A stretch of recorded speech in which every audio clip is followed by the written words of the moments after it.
Vamos dar continuidade a esse período interbíblico, falando de mais alguns fatos históricos importantes que vão nos ajudar a entender muito bem o cenário político, religioso e social de quando Jesus aparece em cena nas primeiras páginas do Novo Testamento para poder fazer o seu ministério de pregar o evangelho para as pessoas, tá bom?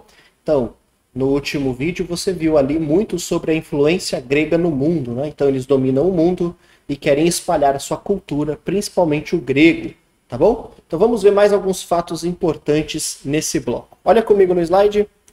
Então o primeiro fato importante que eu quero que você marque é que acontece o fortalecimento da religião judaica. Então, nós precisamos entender que o judaísmo nasceu no exílio. Então, com as sinagogas e as tradições judaicas. Então, os judeus levavam muito a sério as exigências da lei e as tradições. E até começam a criar muitas outras leis que se tornam um peso para o povo. Então, a gente tem que entender que esse judaísmo que está presente ali durante o ministério de Jesus, ele não é uma religião que tinha ali no Antigo Testamento. Não era assim que os judeus praticavam a religião. Então, muito dessas práticas, desses costumes e dessas tradições, elas são construídas durante esse período interbíblico, né? Então, você pode estudar mais sobre essa religião judaica para você poder entender. Porque quando a gente olha para as páginas do Novo Testamento, nós vemos Jesus, em várias oportunidades, confrontando os judeus a respeito de várias práticas que eles tinham, né, a respeito ali da lei, né, que eles entendiam ser a interpretação correta da lei, e Jesus vai trazer para eles o entendimento correto, a interpretação correta, né? Então, tudo isso vem desse período interbíblico, tá bom? Então, os próprios líderes e sacerdotes, quando a gente vê ali no Novo Testamento, eles não cumpriam todas essas leis que eles inventaram, né? Então, era uma religião que enfatizava o exterior, e por isso, Jesus vai pregar duramente contra essas tradições, tá bom? Então, por causa do nosso tempo, a gente não consegue explicar todas as suas nuances aqui. Mas, posteriormente, nós vamos gravar, talvez, mais vídeos que vão te ajudar a entender um pouco mais como foi essa construção e essa formação dessa religião judaica, tá bom?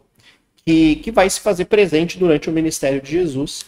E nós vamos ver em várias oportunidades, Jesus confrontando ali os mestres da lei, os fariseus, os saduceus, a respeito ali dos seus ensinos. Ok? Maravilha! Próximo. Vamos ver o próximo fato histórico importante. Vai surgir a Septuaginta. Eita, professor, o que é isso, né? Então, lembra que eu falei para você da influência grega no mundo? Então, a Septuaginta é uma consequência disso, né? É uma consequência dessa influência grega do mundo. Então, com a dispersão, ou seja, com o espalhamento dos judeus mundo afora, muitos judeus se estabeleceram no Egito, na Síria e em muitos outros lugares, onde o grego era a língua oficial.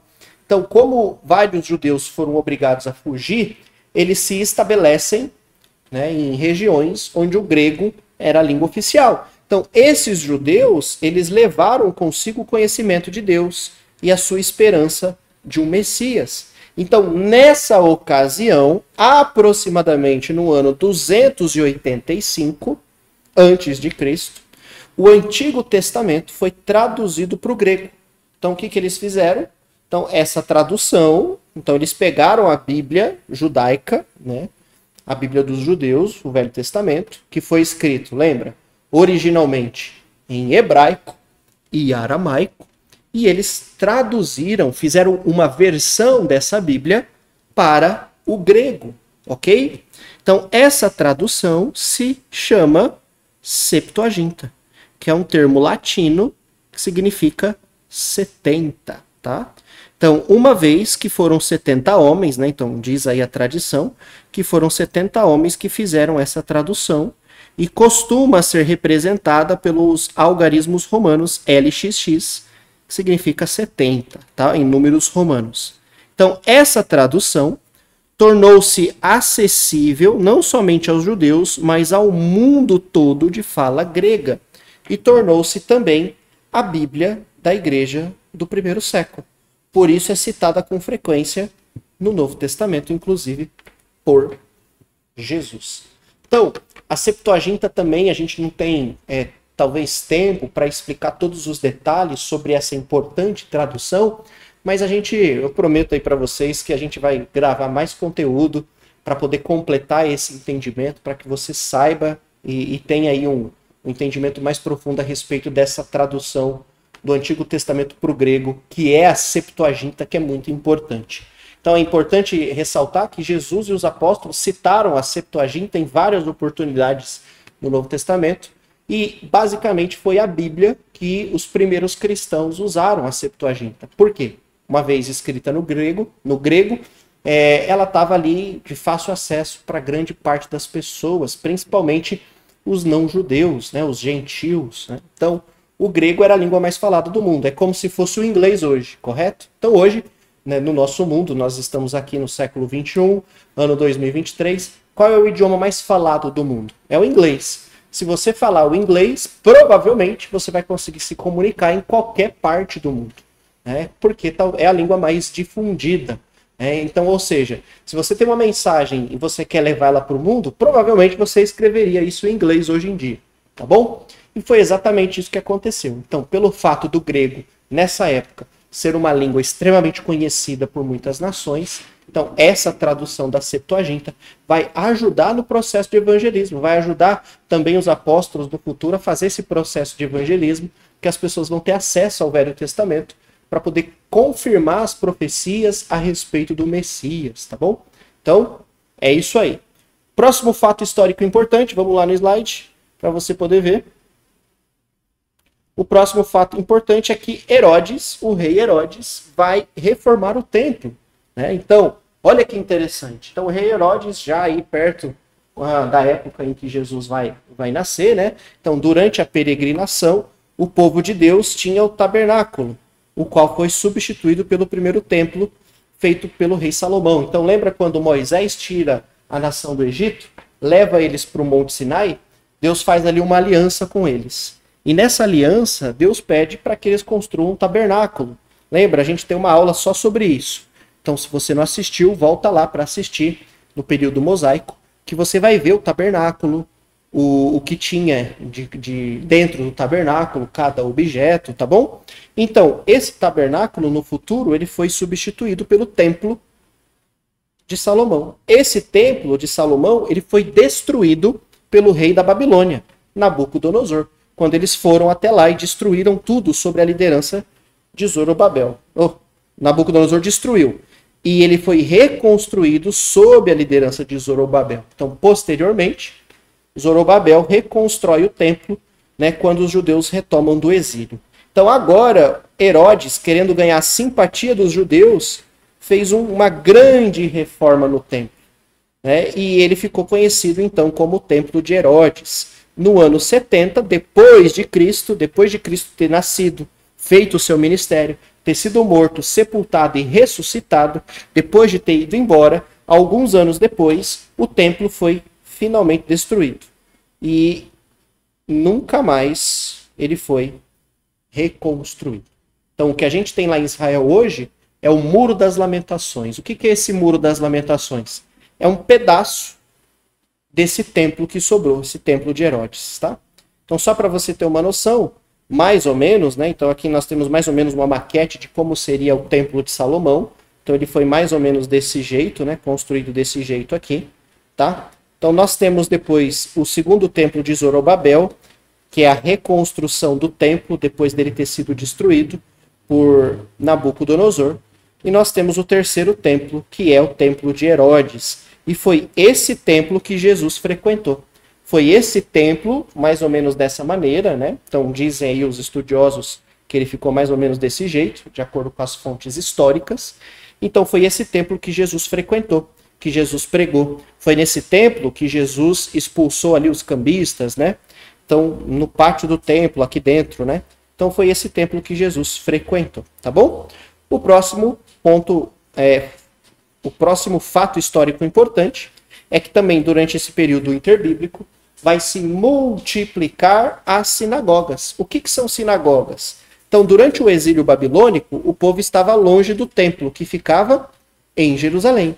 Então, eles construíram sinagogas onde realizavam suas reuniões. Eles recebiam instruções e liam as escrituras. Então, no período interbíblico, muitas sinagogas foram construídas pelo Império Romano com os judeus que foram dispersos. Diz a tradição que era necessário, no mínimo, 10 judeus para estabelecer uma sinagoga. No Novo Testamento, as sinagogas vão ser um centro de pregação do apóstolo Paulo, né? Então, olha só que interessante.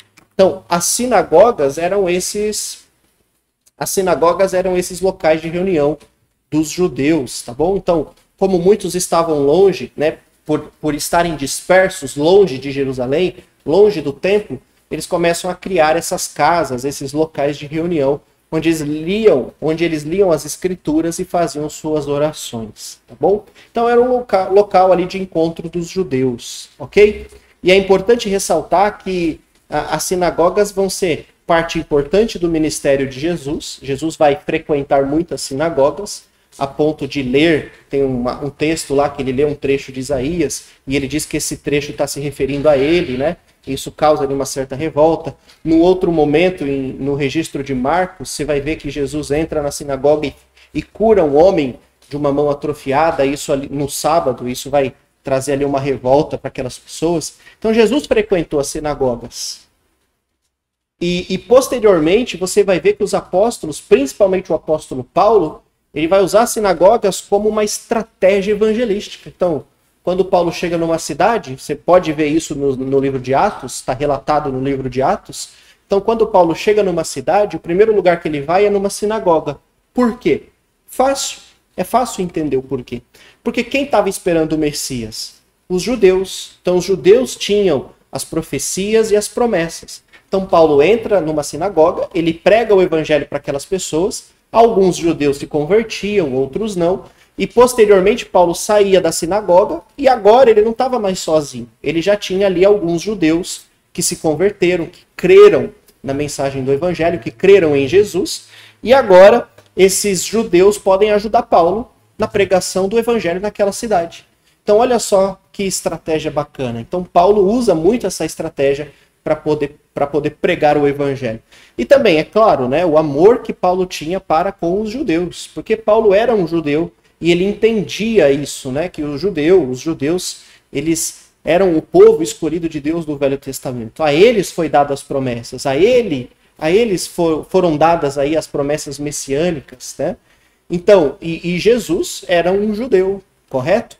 Então Paulo tinha um grande amor para com os judeus, porque era o seu próprio povo, né? Então, isso explica muito bem também essa estratégia evangelística de Paulo. E aí, tendo ali alguns judeus que ajudavam ele, ele saía e começava a pregar o evangelho naquela cidade, e ali se formava uma igreja, uma comunidade de pessoas salvas, tá bom? E por fim,